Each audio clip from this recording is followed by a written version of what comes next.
एक अस्पताल के प्रसव कक्ष में एक बच्चे के जन्म के तुरंत बाद उसकी पीठ पर बाल और स्पाइक्स उग आए, जैसे कि एक हाथी। उस दिन सभी मानव शिशुओं को ऑर्क्स में बदल दिया गया था। डॉक्टर पूरी तरह से भ्रमित हो गया और उसने तुरंत इन शिशुओं का निदान करने का निर्णय लिया। लेकिन सारी जानकारी खोजने के बाद भी डॉक्टरों को उत्परिवर्तन का कारण नहीं मिला। तो क्या इन शिशुओं में महाशक्तियां हैं और क्या वे मनुष्यों के लिए खतरा पैदा करेंगे? सभी उत्परिवर्तित बच्चे। पिता, मैंने अपना घर बनाया और लोहे की बाड़ बनाई। मैं अपने बेटे के साथ पहाड़ों और जंगलों में एकांत में रहना चाहता था और अपना शेष जीवन चुपचाप बिताना चाहता था। लेकिन जैसे जैसे मेरा बेटा बड़ा होता है, कुछ चीजें छिप नहीं सकती। इस बच्चे को छोड़कर लगभग किसी भी बच्चे को नहीं बख्शा जाता है। छोटा छोटा सींग वाला लड़का, क्योंकि नरसंहार से पहले उसका पिता ने अपना सामान उठाया और चतुराई से अपने बेटे को पहाड़ों और जंगलों में छिपाने के लिए ले गया। उस दिन लड़का एक किताब पढ़ रहा था, तभी उसे अचानक कुछ सुनाई दिया। जब उसने दूर से एक हिरण को देखा तो लड़के ने भी देखा कि उसके कान भी उसके कान जैसे ही थे। लड़का उछल पड़ा और उसने ये बात अपने पिता को बताई। उसने अभी अभी अपनी माँ को देखा था। मेरे पिता ने कहा कि यह मेरी माँ नहीं थी,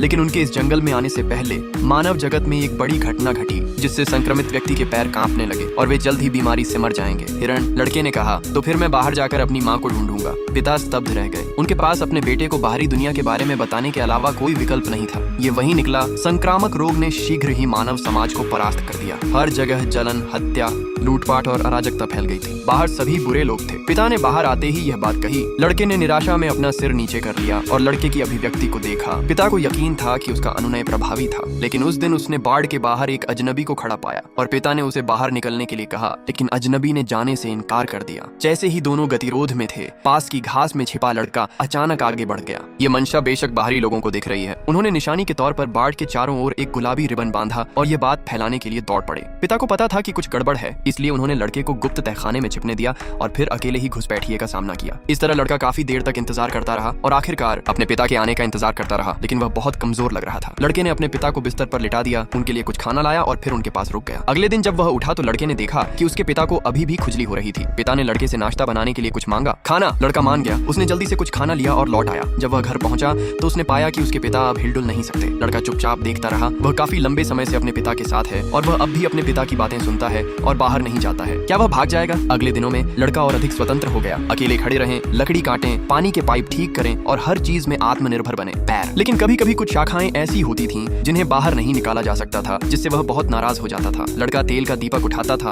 और सीधे शाखाओं को जला देता था, लेकिन उसे नहीं पता था कि आग के साथ आने वाला घना धुआं भी उसे नुकसान पहुंचाने के लिए। इसके तुरंत बाद वह लड़का जो वेंटिलेशन समाप्त कर चुका था, बिस्तर पर लेटा हुआ था और उसने एक नक्शा देखा जिसमें स्थान पर दिल का निशान बना हुआ था। लड़का जंगल में गया और उसे एक पेड़ पर नीचे की ओर इशारा करते हुए निशान मिला। लड़के ने एक लोहे की गेंद निकाली और खोदा और उसे एक बक्सा मिला। उसने वह लोहा निकाला जो उसके पिता मरने से पहले उसके लिए छोड़ गए थे, मुट्ठी भर टुकड़े, और वह वास्तव में बक्सा खोलने में कामयाब रहा। कुछ पैसों के अलावा एक फोटो भी थी। लड़के ने अनुमान लगाया कि यह उसकी माँ थी। निचले दाएं कोने में भी 4 शब्द लिखे हैं, कोलोराडो। यह माँ की स्थिति होनी चाहिए। लड़के ने एक नक्शा निकाला, दूरी तय की, एक छोटा सा बेड़ा बनाया और दैनिक आवश्यकताओं के ढेर को बाढ़ की ओर धकेल दिया। लेकिन इसी समय उसे किसी चीज की गंध महसूस हुई और वह चॉकलेट का एक टुकड़ा निकला। लड़के ने एक टुकड़ा खाया और वह बहुत स्वादिष्ट था। फिर उसने अपने सामने एक और चॉकलेट देखी। वह चॉकलेट की ओर बढ़ा, लेकिन वह बेवजह उड़ गई। अचानक जंगल से एक ठंडा तीर चला और लड़का जल्दी से घास में छिप गया। एक शिकारी बाहर आया और उसने ही अभी जाल बिछाया था। लड़के ने अपना गुलेल निकाला और वापस लड़ने ही वाला था, लेकिन एक अन्य व्यक्ति उसके बगल में आया। उसने लड़के के सींग पकड़ लिए और उसे उठा लिया। वे दोनों बेहद उत्साहित थे कि सींग का इतना बड़ा टुकड़ा बहुत सारे पैसे में बेचा जाना चाहिए। लड़के ने सख्त संघर्ष किया और वास्तव में बंधन खोल दिया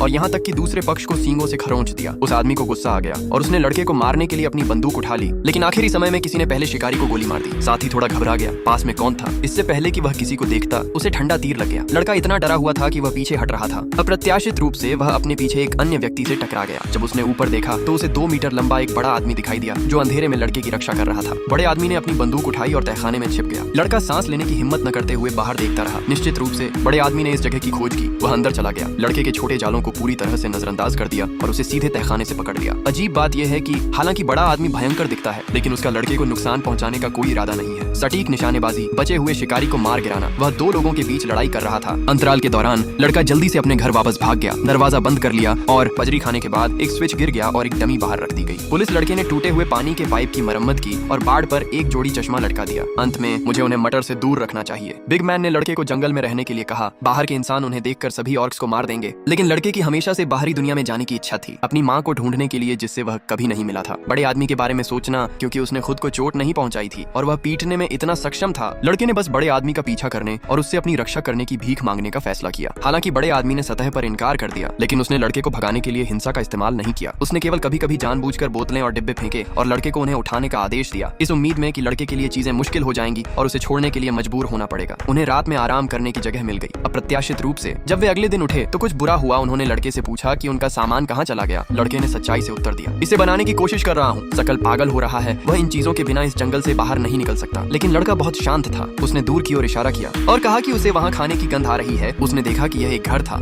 और उसे नहीं पता था कि अंदर कोई खतरा होगा। लड़का डरते हुए कमरे में चला गया। ये उन चीजों से भरा था जो उसने पहले कभी नहीं देखी थी, जिसमें मानव कपड़े और गुड़िया भी शामिल थी। हाँ, लड़के के पास 2 सींग भी थे। वह डर गया। वह तेजी से वापस भागा, लेकिन गलती से उसका पैर जाल पर पड़ गया और वह पकड़ा गया। इसी दौरान घर का मालिक भी बाहर आ गया और वे हैरान रह गए कि उन्होंने वास्तव में एक ऑर्क को पकड़ा है। इसके तुरंत बाद पुरुष मेजबान ने बच्चे को चोट नहीं पहुंचाई, बल्कि उदारतापूर्वक बड़े आदमी को एक साथ आने के लिए आमंत्रित किया ताकि वे दोनों स्वादिष्ट भोजन का आनंद ले सकें। बड़े आदमी ने दूसरे पक्ष की शंकाओं को समझाया और कहा कि लड़का जंगल में पाया गया था। ऐसा कहा जाता है कि लड़का जंगल में पाया गया था और उसे गुप्त रूप से पाला गया होगा। यह सुनकर पुरुष मालिक थोड़ा चिंतित हो गया। अगर ये पता चला कि यहाँ एक राक्षस छिपा हुआ है तो यह पूरे परिवार के लिए आपदा लाएगा। लेकिन लड़का अपने साथ एक बड़ा आदमी लेकर आया था, इसलिए उन्हें भगाना अवास्तविक था। रात को बड़े आदमी ने अकेले में घर में खाना खोला, उठकर तैयार होकर सड़क पर चला गया और परिचारिका से कहा, अगर लड़का आपके घर पर रहेगा तो अंतिम निर्णय मेरा होगा। परिचारिका दयालु थी और उसने मौके पर मना नहीं किया, लेकिन यह निर्णय बहुत महत्वपूर्ण था और उसे पहले अपने पति से इस बारे में चर्चा करनी पड़ी। इसी समय नीचे से शोर हुआ। दोनों नीचे गए और शिकारियों के एक समूह को दरवाजे पर आते देखा। उन्होंने जोर से चिल्लाया कि उन्होंने एक ऑर्क को घर में भागते देखा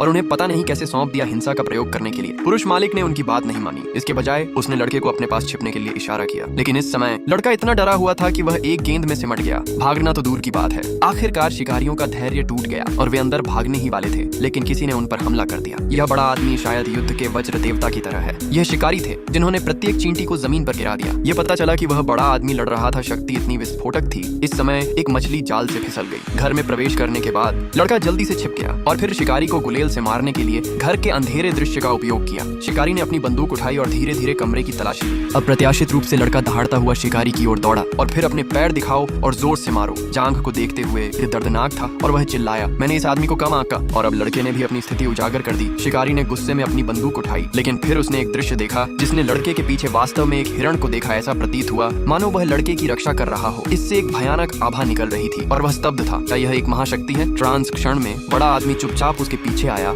और उससे हथौड़े से मारकर बेहोश कर दिया और इस लड़ाई को खत्म करें। बड़े आदमी के पीछे लड़के को घूरते हुए हिरण की उपस्थिति एक महाशक्ति है या एक संयोग? अगले दिन बड़े आदमी ने अकेले सड़क पर नहीं जाने का फैसला किया, बल्कि लड़के को अपने साथ ले जाने का फैसला किया। इससे इस दयालु परिवार के लिए और अधिक परेशानी होगी। जहाँ तक लड़के को छोड़ने का सवाल है, तो बड़े आदमी को नहीं पता था कि शायद उसके मन में उसके लिए भावनाएं थीं, या शायद वह किसी और दयालुता को नष्ट नहीं करना चाहता था। वैसे भी इस सख्त आदमी के लिए उसे न छोड़ना ही बेहतर था पहला। तो आपको यह फिल्म कैसी लगी? नीचे कमेंट में अपनी राय दें और अगर आपको वीडियो पसंद आया तो लाइक करें और मूवी रिकैप के लिए सब्सक्राइब करें। अगली बार मिलते हैं।